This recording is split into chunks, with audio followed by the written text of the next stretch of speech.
aplicamos en todos los tipos de diabetes, ya sea tipo 1, tipo 2, tipo 3, modilada. Porque primero tenemos que saber que el paciente tiene diabetes a través de los valores de glucemia, ¿sí? Y después vemos qué tipo tiene el paciente. Entonces, estos criterios rigen desde el 2010 y todos los años en el consenso anual sigue igual, no se cambió todavía, ¿está bien? Entonces, es así. Hemoglobina glicosilada igual o mayor a 6,5%. La hemoglobina glicosilada es un análisis laboratorial que el resultado viene en porcentaje, ¿sí? Cuando viene igual o mayor a 6,5 es diabetes. ¿Bien? Glicemia en ayunas, con 8 horas de ayuno. Cuando nosotros le pedimos al paciente su laboratorio, tenemos que decirle que tiene que tener 8 horas de ayuno, ¿sí? Entonces, igual o mayor a 126. Glicemia después de un test de tolerancia oral a la glucosa a las 2 horas, igual o mayor a 200. Aquí es diferente, en las gestantes se hacía primera y segunda hora. En el resto de los pacientes, que no sean gestantes, se le hace a las 2 horas nomás. Se le da de tomar 75 gramos de glucosa negra y a las 2 horas se controla la glicemia. Que sea igual o mayor a 200 es diagnóstico. O una glicemia al azar. Al azar significa un control a cualquier hora del día, independientemente si ya comió o no o cuánto tiempo hace. Que sea mayor de 200, pero que el paciente tenga síntomas clásicos de diabetes, ¿sí?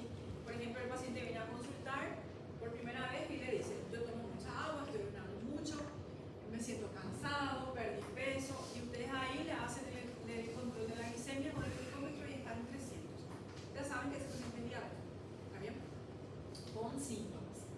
Obviamente que por más que utilicemos este criterio para hacer diagnóstico, tenemos que pedirle su laboratorio al paciente porque tenemos que tener un comprobante y a partir de ahí nosotros vamos a ir haciendo los controles. O sea, tenemos que saber cuándo tiene glicada para ir haciendo el control y el seguimiento de este paciente. No es porque ya le diagnosticamos y ya no le vamos a pedir, pero ya sabemos que tiene diabetes, ¿sí?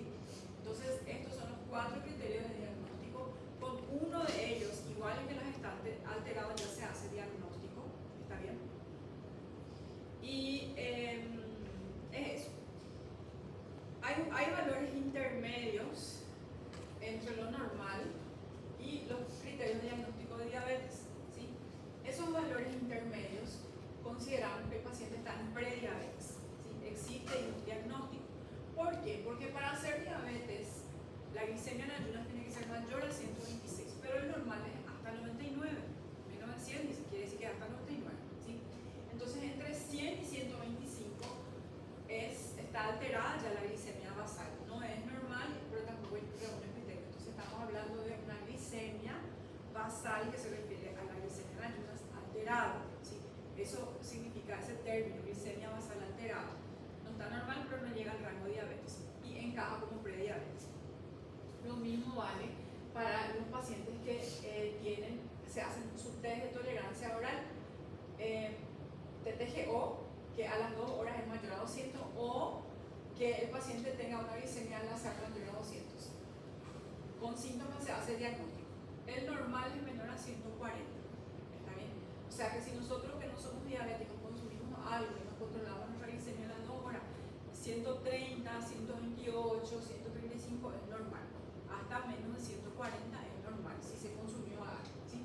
Entre 140 y 199 no es normal, no es diabetes, es intolerancia a la glucosa. ¿Qué significa intolerancia a la glucosa? Ya consumimos algo, el organismo no normalizó, pero tampoco llega al nivel de diabetes y es prediabetes, ¿sí? Lo mismo vale para la glicada. La glicada mayor a 6,5 es diabetes, menor a 5,7, ahí me falta, es normal.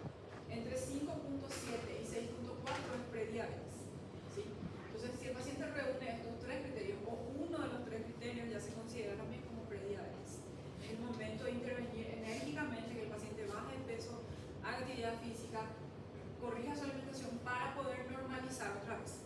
El paciente que es prediabético puede resolver esto, ¿sí? Se puede resolver y puede normalizar. Una vez que entra en diabetes, por más de que mantenga valores normales, porque el paciente es muy disciplinado, el paciente ya es diabético de por vida. ¿En qué sentido? Que si deja de cuidarse, va a volver a subir otra vez, ¿sí? Bueno, esto voy a pasar.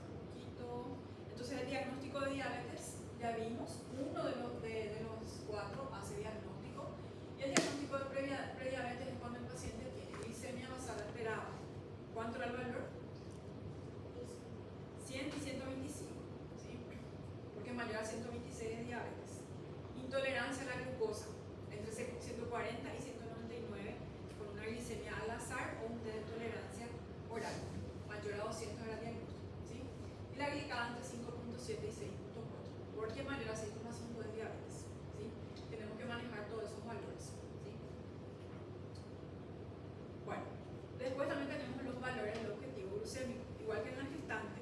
En ayunas era hasta 95, una hora después era hasta 140, 2 horas después hasta 120. El resto de los diabéticos, ya sea tipo 1, tipo 2, movilidad, etcétera, tienen también un objetivo glucémico. ¿A dónde o hasta qué nivel hay que mantener para decir que está bien controlado? Y que esté bien controlado indica que tiene menos riesgos de complicaciones en la diabetes, porque la diabetes tiene muchas complicaciones, ¿sí? Entonces, si el paciente está siempre bien controlado dentro del objetivo, significa que ese paciente va a retrasar años de tener complicaciones o a veces ni siquiera llega a tener, ¿sí? Pero si el paciente nunca llega a esto y siempre está mal controlado, esas complicaciones van a aparecer. Ningún paciente se salva de una complicación de la diabetes si es que no mantiene bien y está mal controlado todo el tiempo, en algún momento va a llegar la complicación, ¿sí?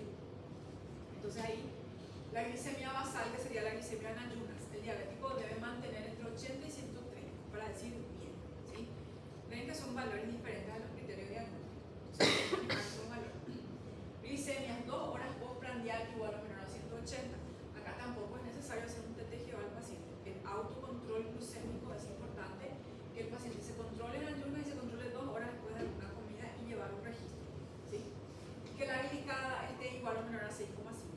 A veces tienen 7, 8, 9, 10 cuando empiezan, y eso nos va a servir para hacer el seguimiento de la diabetes de ese paciente. Tiene que bajar a 6,5. ¿Está bien? Entonces ese es el objetivo glucémico. Bueno, ¿qué es lo que es la hemoglobina glicosilada?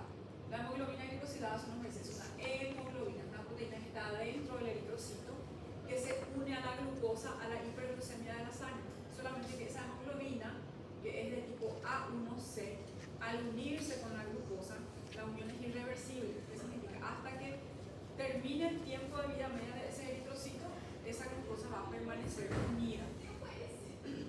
Entonces el resultado de la glicada me hace un promedio de los 3 o 4 meses previos. El tiempo de vida media del eritrocito es de 90 a 120 días.